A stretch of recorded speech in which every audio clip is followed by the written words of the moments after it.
Hello, या session मध्ये स्वागत आहे। या विशेष मॉड्यूल मध्ये आपण वेल्डच्या बेंड परीक्षणाबाबत शिकणार आहोत। उद्देश्य, या प्रात्यक्षिकाच्या शेवटापर्यंत बेंड टेस्ट कशी करायची आणि या टेस्ट पासून रिझल्ट्स कसे काढायचे हे शिकूया। परिचय। वेल्डेड भाग चांगल्या प्रकारे काम करतील हे सुनिश्चित करण्यासाठी परीक्षणाच्या माध्यमाने त्यांची गुणवत्ता तपासणे, गैरविनाशकारी परीक्षण वेल्डला कोणतेही नुकसान न पोहोचवता केले जाते, तर विनाशकारी परीक्षणात वेल्ड नष्ट पावते। वेल्डिंगसाठी वापरलेल्या मटेरियलची वैशिष्ट्ये समजून घेण्यासाठी आणि वेल्डिंग प्रक्रिया सत्यापित करण्यासाठी वेल्ड जॉइंटची ताकद आणि वेल्डरचे कौशल्य तपासण्यासाठी सुद्धा परीक्षणादरम्यान जे वेल्डिंग नष्ट झाले होते त्याच्या परीक्षणाची आवश्यकता असते। विनाशकारी टेस्टचे 3 सामान्य प्रकार आहेत: बेंड, निक ब्रेक आणि फिलेट ब्रेक। बेंड टेस्टिंगचा पहिला प्रकार अनेक वेगवेगळ्या मार्गांनी केला जातो।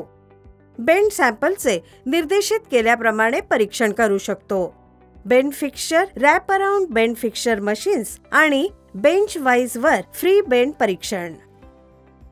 फ्री बेंड परीक्षण हे एक सूचीबद्ध परीक्षण नाही आहे। निर्देशित बेंड परीक्षणाच्या तुलनेत याचा कमी उपयोग केला जातो। फ्री बेंड परीक्षणाचे परीक्षण मापदंड नियंत्रित करणे कठीण आहे। सामान्यतः प्लंजर आणि डाय हा प्रकार जास्त वापरला जातो। प्लंजर आणि डायचा आकार निश्चित असतो आणि वेगवेगळ्या गुणधर्म आणि प्रत्येक थिकनेस परीक्षणासाठी प्लंजर आणि डायच्या वेगवेगळ्या सेट्सची आवश्यकता असते। सगळ्या वेल्ड नमुन्यांचे मूल्यांकन साधारणपणे सारखेच केले जाते।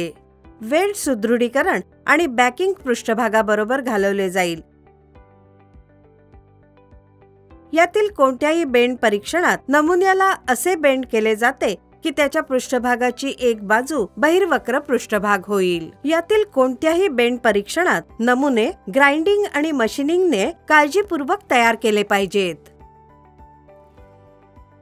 कोणताही प्रकार वापरलेला असो, नमुन्याला आवश्यक वक्रत्रिज्या देण्यासाठी फिक्स्चर किंवा मशीन सेट करावे लागेल। 10 mm जाडीच्या साइड, फेस आणि रूट बेंडसाठी वक्रत्रिज्या साधारण 18 mm असली पाहिजे।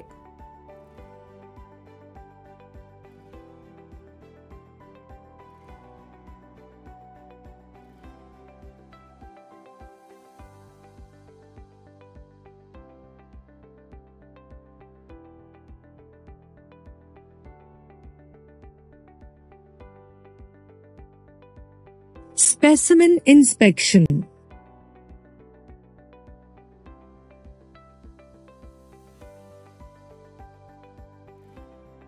बेंड फिक्स्चर मधून नमुना काढा। भेगा आणि इतर दिसणाऱ्या दोषांसाठी नमुन्याचा वेल्ड मेटल आणि गरम भाग यावरील दाब जवळून तपासा आणि सगळ्या दोषांचे प्रकार, संख्या, आकार आणि त्यांची जागा रेकॉर्ड करा। उपयोग: अनेक वेल्डिंग मानकांसाठी ग्रूव्ह किंवा बट बेंड्सवरील मानक वेल्डिंग प्रक्रिया आणि वेल्डर्सना क्वालिफाय करण्यासाठी परीक्षणाचा भाग म्हणून बेंड टेस्ट आवश्यक असते। यासाठी वेळ लागतो आणि योग्य प्रकारे परीक्षण नमुना तयार करण्यासाठी मेहनतही लागते। हे वेगाने परिणाम देऊ शकते। या मॉड्यूलमध्ये आपण शिकलो: बेंड टेस्टचा उद्देश्य,